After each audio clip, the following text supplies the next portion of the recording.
ABC में करोड़पति पति। सूरज के जीवन का एक ही फंडा था कि मेहनत तो गधा भी करता है, घर बैठे जो कमाए समझदार वही होता है।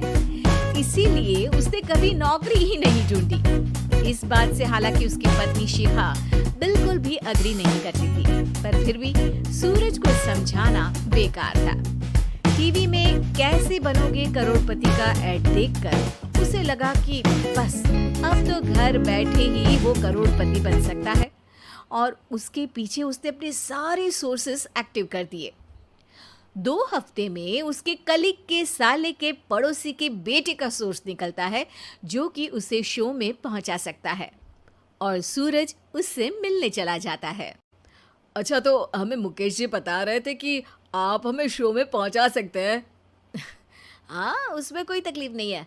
मैं कल अगर कोशिश करूँ तो इसी महीने में आपका नंबर आ जाएगा। अरे ये तो बहुत बढ़िया हो गया।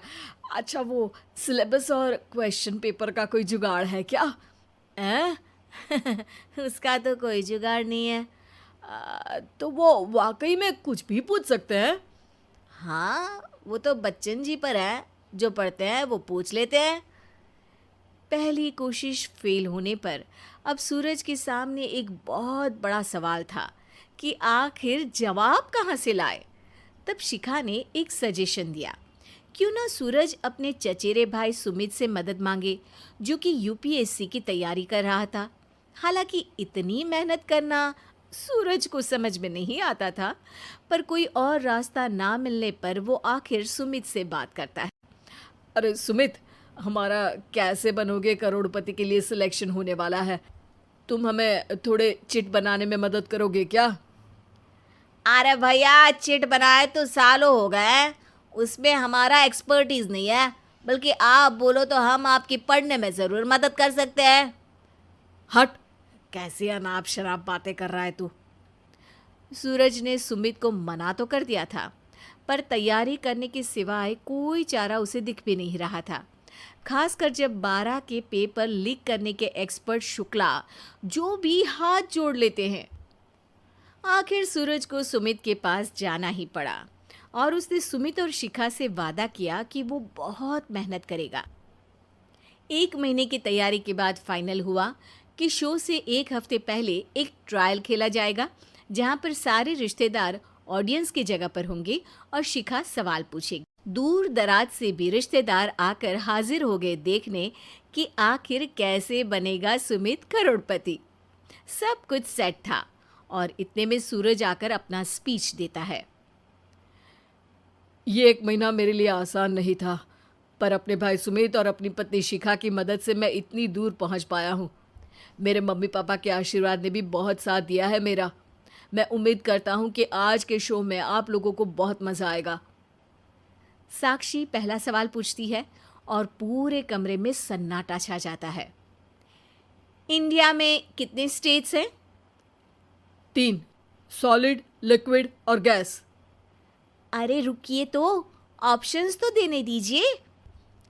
इतने में 5वीं कक्षा का चिंटू बोल उठता है। अरे क्या मामा, आप तो पहले सवाल पर ही आउट हो गए। अरे बेटा, पहला सवाल तो ट्रायल होता है ना। अरे तुम अब देखना। देखने जैसी बात तो थी ही। सूरज को इतना शांत किसी ने नहीं देखा था। कभी कभी तो लगता था मानो सूरज आंख खोलकर ही सो गया हो। मामा जल्दी करो प्लीज, कल सुबह पनवेल भी तो निकलना है। अरे हट, कंसंट्रेट करने दे मुझे। 3 सवाल में 3 लाइफलाइन खत्म हो चुकी थी, और अब चौथे सवाल पर भी सूरज का मौन नहीं टूटा। पर सूरज अभी भी हार मानने को तैयार नहीं था। उधर हर कोई सूरज को छोड़ सुमित को देख रहे थे। आखिर सुमित ने ही तो पढ़ाया था सूरज को।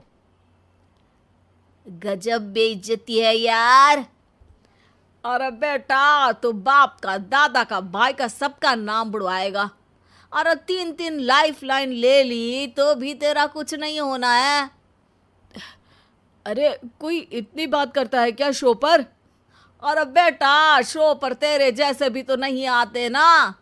सूरज की ये जंग आखिर 1 घंटे बाद 5वें सवाल पर खत्म हो गई, जब उसने इंडिया के नेशनल बर्ड का नाम कहा, कौवा। अरे बेटा, मजा तो बहुत आया, बस थोड़ा टाइम पर खत्म होता तो आनंद भी आ जाता। ताने बारिश के बूंदों की तरह बरस रहे थे और सूरज को भी समझ आ रहा था कि ये करोड़पति बनना शायद उसके बस के बाहर की बात है। पर वो आखिर ये बात मान कैसे लेता? वो सख्त लौंडा जो ठहरा, उसने सोचा कि बेइज्जती तो हो ही चुकी है, पर अगर मैं हार नहीं मानूं तो शायद कुछ हो सकता है। शिखा, तुम देखना, असली शो में आग लगा दूंगा, आग, करोड़पति बनूंगा मैं। हाँ, सब्जियां खत्म हो गई है घर पे, ले आओ। पहले पति बन जाओ, फिर करोड़पति बनना। अरे गजब बेइज्जती है यार। बेटा, अभी तो घर पर ही हुई है, 1 हफ्ते में तो तुम देश के सामने करवा कर आओगे। वैसे जब टीवी पर जाओ ना, तो बस अपने मम्मी का ही नाम लेना, ठीक है? कोई पूछे तो बोलना कि पापा नहीं है मेरे। अरे पढ़ाई की, पेपर निकलवाए, इतने सारे लोगों को खाना खिलवाया, क्या फ़र्क पड़ा? इसीलिए मैं कहता हूँ कि मेहनत तो गधा भी करता है, घर बैठे जो कमाए वही सिकंदर। लेकिन मामा, गधे भी जानते हैं कि हमारा राष्ट्रीय पक्षी मोर है।